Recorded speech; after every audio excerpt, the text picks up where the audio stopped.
नमस्कार, आप देख रहे हैं आवाज इंडिया, देश की भरोसेमंद आवाज और मैं हूं इशिता चक्रवर्ती। खबरों का सिलसिला शुरू करने से पहले आइए एक नजर डालते हैं आज की हेडलाइंस पर। असम और बंगाल को बड़ी सौगात देंगे पीएम मोदी, 42,000 करोड़ की परियोजनाओं का शिलान्यास। ऊर्जा संकट के बीच भारत बना सहारा, बांग्लादेश को डीजल की आपूर्ति जारी। महाराष्ट्र में जबरन धर्मांतरण रोकने के लिए पेश हुआ विधेयक। और ईरान का सऊदी में अमरीकी एयरबेस पर हमला, प्रिंस सुल्तान बेस पर 5 विमान क्षतिग्रस्त। अब खबरें विस्तार से। पूर्वोत्तर और पूर्वी भारत में बुनियादी ढांचे को मजबूत करने के लिए प्रधानमंत्री नरेंद्र मोदी आज असम और पश्चिम बंगाल में कई बड़ी विकास परियोजनाओं की शुरुआत करेंगे। अपने 2 दिवसीय असम दौरे के दूसरे दिन प्रधानमंत्री सिलचर पहुंचेंगे, जहां वे 23,500 करोड़ रुपए से अधिक परियोजनाओं का शिलान्यास और लोकार्पण करेंगे। इन परियोजनाओं में सड़क, रेलवे और शिक्षा से जुड़ी योजनाएं शामिल हैं, जिनका उद्देश्य क्षेत्रीय कनेक्टिविटी को बेहतर बनाना है।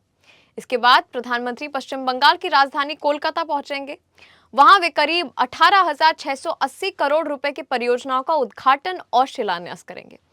दोनों राज्यों में प्रधानमंत्री जनसभाओं को भी संबोधित करेंगे। प्रधानमंत्री सिलचर गुवाहाटी एक्सप्रेसवे की आधारशिला भी रखेंगे, जिसकी लागत करीब 22,000 करोड़ रुपए है और इसकी लंबाई लगभग 166 किलोमीटर होगी। इसके बनने से सिलचर और गुवाहाटी के बीच यात्रा समय करीब 8 घंटे से घटकर 4 से 4.5 घंटे रह जाएगा। इसके अलावा सिलचर शहर में लगभग 563 करोड़ रुपए की लागत में फ्लाईओवर और शिलान्यास किया जाएगा, जिससे ट्रैफिक जाम कम होने की उम्मीद है। पश्चिम एशिया में जारी संघर्ष के कारण वैश्विक तेल आपूर्ति गंभीर रूप से प्रभावित हुई है। रणनीतिक रूप से अहम होर्मुज जलडमरू मध्य से तेल टैंकरों और जहाजों की आवाजाही पर ईरान ने रोक लगा दी है। इस मार्ग से दुनिया के करीब 20% तेल और पेट्रोलियम उत्पादों की निकासी होती है। आपूर्ति बाधित होने से दक्षिण एशिया के कई देशों में ईंधन संकट गहराने लगा है। ऐसे हालात में भारत ने पड़ोसी देशों की मदद के लिए आगे कदम बढ़ाया है। ऊर्जा संकट के बावजूद भारत ने बांग्लादेश की डीजल की आपूर्ति जारी रखी है। तेल आपूर्ति प्रभावित होने के कारण नेपाल, बांग्लादेश, श्रीलंका और मालदीव जैसे देशों में ईंधन की कमी देखी जा रही है। भारत दुनिया का चौथा सबसे बड़ा तेल रिफाइनरी देश है और उसके पास पर्याप्त भंडारण क्षमता भी है। इसी वजह से कई पड़ोसी देश ने भारत के आपातकालीन ईंधन आपूर्ति की मांग की है। नेपाल ने इंडियन ऑयल कॉरपोरेशन से एलपीजी की मासिक आपूर्ति बढ़ाने का अनुरोध किया है। हालांकि फिलहाल भारत ने अनुबंधित मात्रा के अनुसार ही गैस उपलब्ध कराने की बात कही है। समझौते के तहत आईओसी हर महीने नेपाल को करीब 48,000 टन एलपीजी की आपूर्ति कराता है और संकट के समय भी ये आपूर्ति जारी रखने की कोशिश की जा रही है।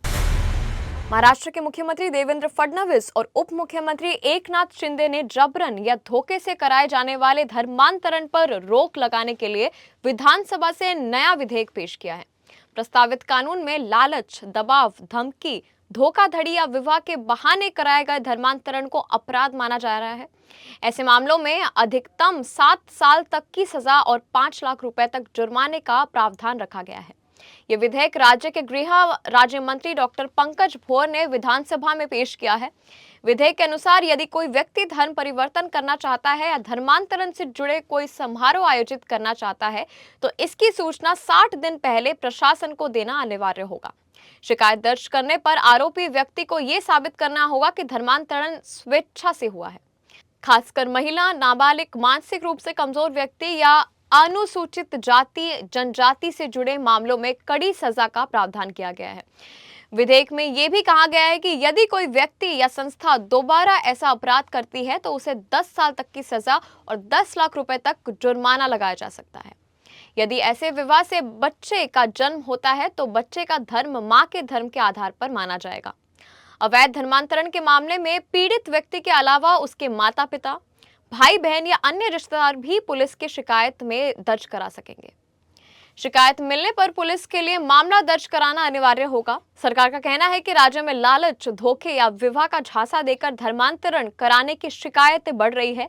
इसी को देखते हुए पुलिस महानिदेशक और अन्य अधिकारियों की सीमित बनाकर इस कानून का मसौदा तैयार किया गया है।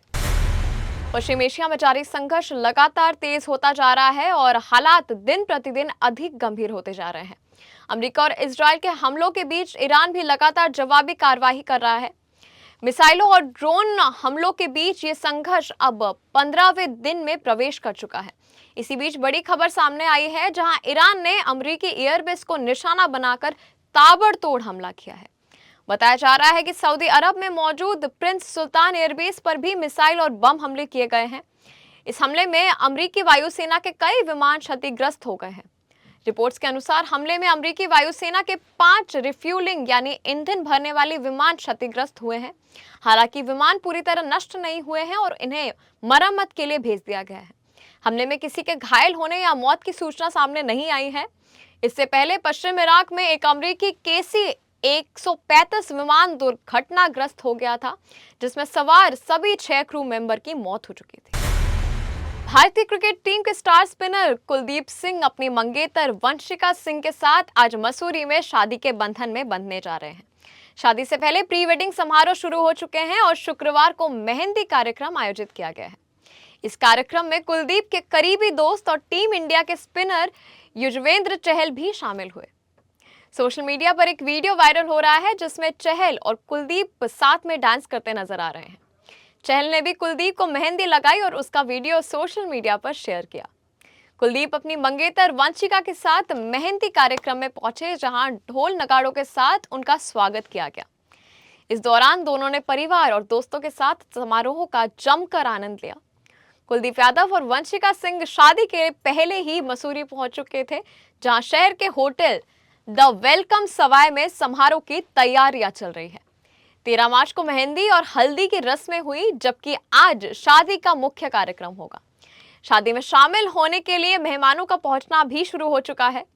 शादी समारोह की पूरी तरह निजी रखा गया है और इसके लिए पूरे होटल को बुक किया गया है।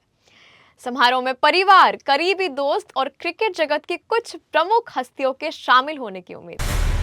भारतीय टीम के सलामी बल्लेबाज अभिषेक शर्मा ने T20 विश्व कप 2026 का खिताब जीतने के बाद माता वैष्णो देवी के दरबार में माथा टेका।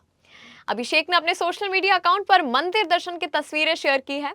तस्वीरों में वह पारंपरिक लुक में हाथ जोड़कर माता रानी के सामने खड़े हुए नजर आ रहे हैं। तस्वीरों के साथ उन्होंने कैप्शन में जय माता दी लिखा है। विश्व कप जीत के बाद उनकी ये आध्यात्मिक यात्रा चर्चा में है। फैंस भी उनकी पोस्ट पर जमकर प्रतिक्रिया दे रहे हैं। कई प्रशंसकों ने उन्हें शानदार पारी और टीम की जीत के लिए बधाई दी है। आपको बता दें कि अभिषेक शर्मा ने T20 विश्व कप 2026 के फाइनल मुकाबले में न्यूजीलैंड के खिलाफ शानदार बल्लेबाजी की थी। उन्होंने सिर्फ 21 गेंदों में 52 रनों की तेज पारी खेलकर टीम को मजबूत शुरुआत दिलाई थी। इससे पहले टूर्नामेंट की शुरुआत 7 पारियों में वह सिर्फ 79 रन ही बना सके थे और उनकी फॉर्म को लेकर सवाल उठ रहे थे।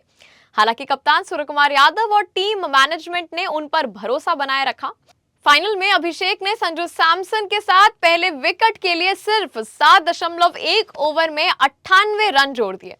उनकी पारी में 6 चौके और 3 छक्के शामिल रहे। खबरों के सिलसिले में आज बस इतना ही। आप देखते रहिए आवाज इंडिया, सच्चाई की खोज।